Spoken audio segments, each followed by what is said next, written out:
খালি দুলাভাইয়ের হাতে মেলাত যাবো আর দুলাভাই রং বেরঙের নানান জিনিস কিনে দিব নাকি কোন। আসসালামু আলাইকুম, দিস ইজ হাস্তরি আপা। হাস্তরি আপার হাতে আছে লগা হাস্তরি আপার বড় বোন ওরফে দুলাভাই, তার উপরে আবার ভাইগনা, মানে লগা আমার বোনের জামাই ভাইগনা নিয়ে যাইতেছি লগা মেলাত। বোনের জামাইয়ের উদ্দেশ্য হলো গা আল্লাহ ফার্নিচারের দোকান দেখে আল্লাহ ফার্নিচার টিনিচার কিনবো আর কি, এরকম প্রস্তুতি নিয়ে গেছে। কিন্তু ফার্নিচারের মেলা এখনো নাগে নাই বললো আরো 2-3 দিন পরে। তো এই যে ঘাটা তাইসা দেখি যে সলপলের জিনিস নিয়ে বসে আছে। তা আমি ওই কাছের ইডো ধরে কইতেছি যে আমরা না ছোট থাকতে কিনছি। তা আমার দুলাভাই কইতেছে কেনে, কইলাম যে কিনে কি হরমো, আমি কি চেরাপাড়ি আছি আর আমার বেটাও তো বড় হয়ে গেছে গা। পরে এই বেলুনটা তাও কিনলাম, যে বেলুনটা আল্লাহ ফু দেয়া প্যা হরে উঠলি পারে আল্লাহ মেলা মেলা ফিল পাওয়া। যেহেতু চেরাপাড়ি নাই, চেরাপাড়ির কাম নিজেই হইলাম। এই যে দেখেন আমাদের ঐতিহ্যবাহী সোনামহি মেলা, 200 বছরের পুরনো মেলা। বারে দুল্লা কালে থেকে এই মেলার যে আসি গো সোনা, কি ভিড়, একবারে মানুষের পিড়ি মনেই পড়ে। ওই মেলার তখন ছোট থাকতে আইরা গেলি পারে কেউ পাইলেনি না।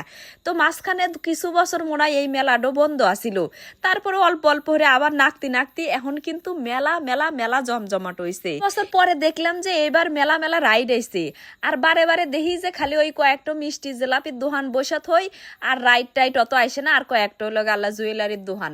তো এইবার কিন্তু মেলা জাকজমক মেলা, কাঠের মেলা লাগলে মেলা আরো জাকজমক হইব। তার হাতে যদি থাকলেনি যাত্রা সার্কাস, তাহলে তো মেলা হয়ে গেলানি ফাটাফাটি। সার্কাসে হাতি নিয়ে আইছে, সার্কাস দেখমু কোন থেকে, হাতি দেখার জন্য পাগলা হয়ে গেছি গিয়া।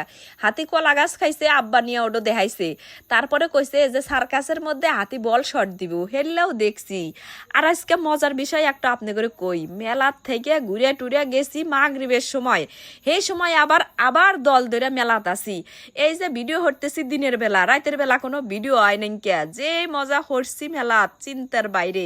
মামাতো ভাই বোন ব্যাগ গুলা আসিলাম, আমি যে ঘুষিডো মারলাম কিলের ফোর্স। আমার মামাতো ভাই তো মনে হয় যে কিল মারলেই 999, আর 999 উঠলেই প্রাইজ। মামাতো ভাই তো আমি ঠেলে কষি যে 3ডো মেশিন আইছে দোহানে, 3ডোতে যা কিল মারবি 3ডো থেকে প্রাইজ নিবি। তাই হরছি, 3 জনের থেকে প্রাইজ নিছি। নিয়ে দেখি কি যে ওই ছোট তীর দিয়ে এবার ঢেল মারলি পারে, বেলুন ফুটলি পারে প্রাইজ আছে। 3ডো যদি ফোটে তাহলে কলম, আর 6ডো ফুটাইবার পারলি পারে দিবলো জগ। আমার মামা তো ভাইয়ের বউ 6ডো ফুটাইছে, জগ একটা পাইছে, আবার 4ডো ফুটাইছে। আর আমি দুঃখের কথা কি কমু, আমি একটা কলম পাচ্ছি। এইবার যে মেলাত আনন্দ হরছি এই বুড়া কালে, ছোট থাকতেও মনে হয় এত আনন্দ হরি নাই কে। এই যে মিষ্টি টিষ্টি কিনে নিয়া আবার বাড়ি থুইয়া দিয়া আবার যে দল ধরিয়া মেলাত আসি, রাত 8টা পর্যন্ত মেলাত আসিলাম। বোঝেন তালি ওই যা ডাঙ্গুরা নৌকাতে উঠছিলাম, ছোট নৌকাতে উঠছিলাম, সেই মজা হরছি বুঝছেন। যে বোনের জামাই বাইক নিয়ে হাতে নিয়ে বাড়ি থুইয়া আবার মামাতো ভাই বোনের হাতে দল ধরে আবার মেলাত গেছিলাম। মেলাত কিন্তু মেলা জিনিস আছে, ফুচকা চটপটি আচার মাচা সবকিছুই আছে। আপনি করে পুরা মেলা ঘুরে দেখাবার পারি নাই, তাহলে ভিডিও গুলো ভালো থাকেন সবাই মেলাত যাবেন। আল্লাহ হাফেজ।